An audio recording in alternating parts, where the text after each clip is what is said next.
दोस्तों हमारे पास Adobe Photoshop के अंदर कुछ ऐसे फीचर्स भी मौजूद होते हैं जो डायरेक्टली तो कुछ नहीं करते, लेकिन हमारे वर्क फ्लो में हमें बहुत ज़्यादा काम आते हैं। ऐसा ही एक फीचर मैं आप लोगों को इस लेसन में बताने जा रहा हूँ। इस फीचर का नाम है अलाइनमेंट।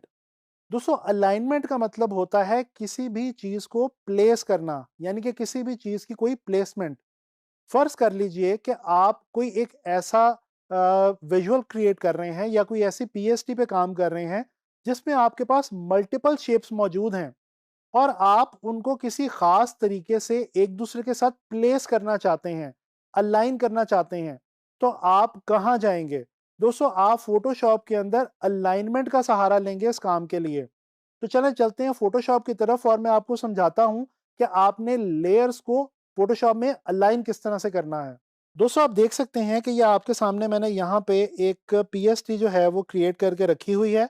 आपके सामने इस वक्त अवेलेबल है जी कुछ छोटी सी रेक्टेंगल्स मैंने बनाई हैं और ये एक रेक्टेंगल बना के उसको मैंने डुप्लीकेट कर दिया है और उसका साइज जो है वो मैंने चेंज कर दिया है।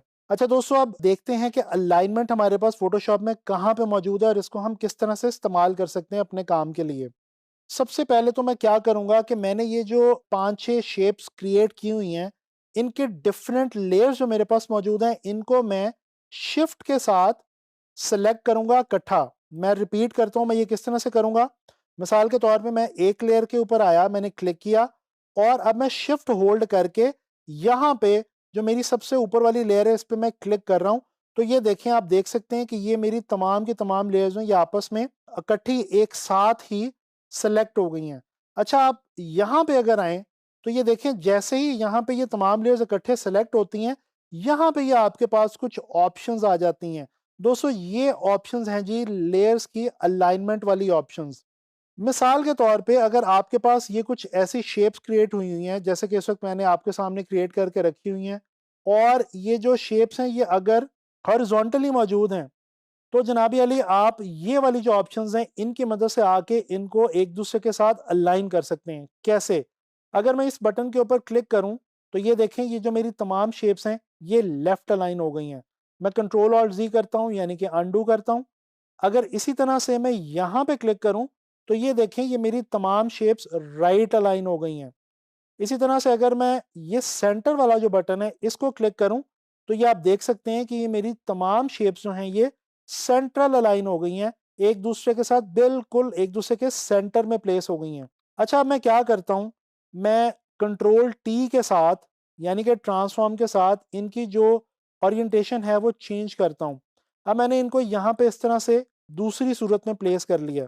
अच्छा जी, दोस्तों एक बात यहाँ पे मैं आपको बताता चलूं जो बहुत इंपॉर्टेंट है अलाइनमेंट के लिए, वो ये कि आप किसी भी लेयर्स को अलाइन करना चाहते हैं, कॉम्बिनेशन ऑफ लेयर्स को या चाहे एक लेयर को, अलाइनमेंट आपके सामने सिर्फ तब आएगी, उस सूरत में आएगी कि आप यहाँ पे अपने मूव टूल के अंदर मौजूद हों। जैसे ही आप मूव टूल पे आएंगे यहाँ पे आपके पास अलाइनमेंट की ऑप्शन खुद ब खुद ही आ जाएगी। तो चलें अब ये देखते हैं जी कि हमने वर्टिकली किसी भी चीज़ को, किसी भी ऑब्जेक्ट को किस तरह से अलाइन करना होता है।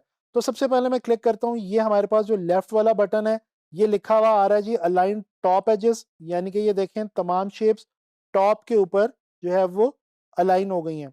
इसी तरह से अगर मैं ये राइट वाले बटन पर क्लिक करूं, लिखा हुआ आ रहा है अलाइन बॉटम एजेस। अगर आप गौर करें तो आपको इसमें कोई परेशानी, दिक्कत नहीं होगी। यहाँ पे आप जैसे किसी भी ऑप्शन के ऊपर आएंगे तो लिखा हुआ आएगा कि ये ऑप्शन क्या करने जा रही है।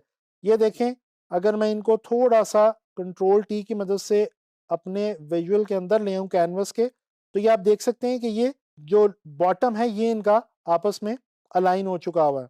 मैं इनको थोड़ा सा कंट्रोल टी की मदद से छोटा कर रहा हूँ क्योंकि पहले तो हॉरिजॉन्टली ये पूरी आ रही थी, वर्टिकली थोड़ा सा ये पूरी नहीं आ रही हैं।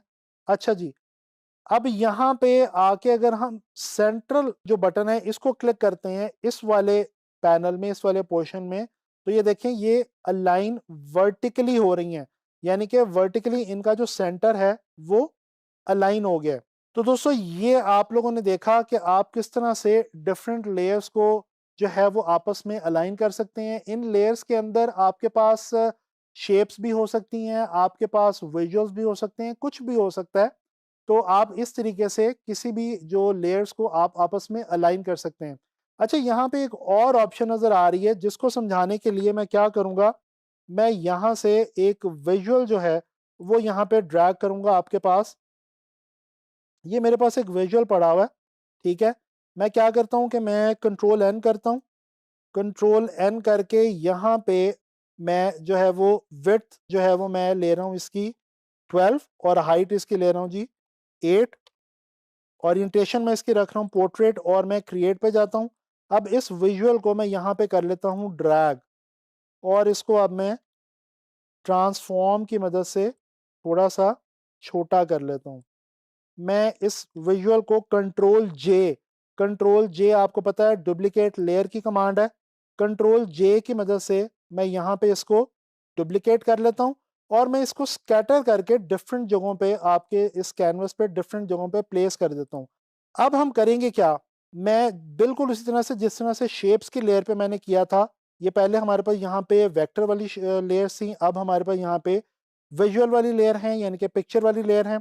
अब मैं इसी तरह से जिस तरह से मैंने पहले किया था यहाँ पे आके सिलेक्ट करता हूँ, शिफ्ट के साथ इन तीनों लेयर्स को जो है वो मैं चूज़ करता हूँ।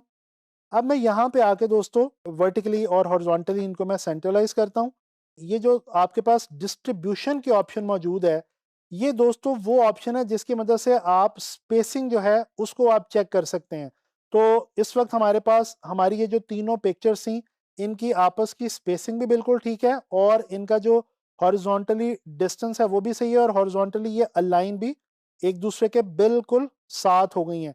इसी तरह से अगर मैं यहाँ पे आके क्लिक करूँ, तो आप देख सकते हैं कि ये गायब हो गई हैं, गायब नहीं हुई बेसिकली। ये क्या हुआ है कि ये एक दूसरे के साथ वर्टिकली अलाइन हो गई हैं, इसलिए आपको एकदम जो है वो गायब होती हुई दिखाई दी थी। दोस्तों, आप फ़ोटोशॉप के अंदर जब कोई भी डिज़ाइन बनाएँगे, तो आपको चाहे टेक्स्ट के साथ वर्किंग करनी हो, विजुअल्स के साथ करनी हो या किसी इलस्ट्रेशन या कार्टून कैरेक्टर के साथ वर्किंग करनी हो, आप इसी अलाइनमेंट एंड डिस्ट्रीब्यूशन वाली ऑप्शन के साथ ना सिर्फ अपने विजुअल्स को और अपनी जो ऑब्जेक्ट्स हैं, अपनी जो लेयर्स हैं, उनको अलाइन कर सकते हैं, बहुत अच्छे तरीके से एक दूसरे के साथ प्लेस कर सकते हैं, बल्कि आप उनकी स्पेसिंग को भी मैनेज कर सकते हैं। तो मैं उम्मीद करता हूँ कि आप लोगों को अलाइनमेंट की समझ में आ गई होगी और अब आपके लिए लेयर्स को अलाइन करना कोई ज़्यादा बड़ा मसला नहीं रहेगा। तो आप लोगों ने प्रैक्टिस करनी है जी अलाइनमेंट की और इंशाल्लाह ताला आने वाले लेसन में किसी नई टेक्नीक या फ़ोटोशॉप के किसी नए टूल के साथ मुलाकात होगी।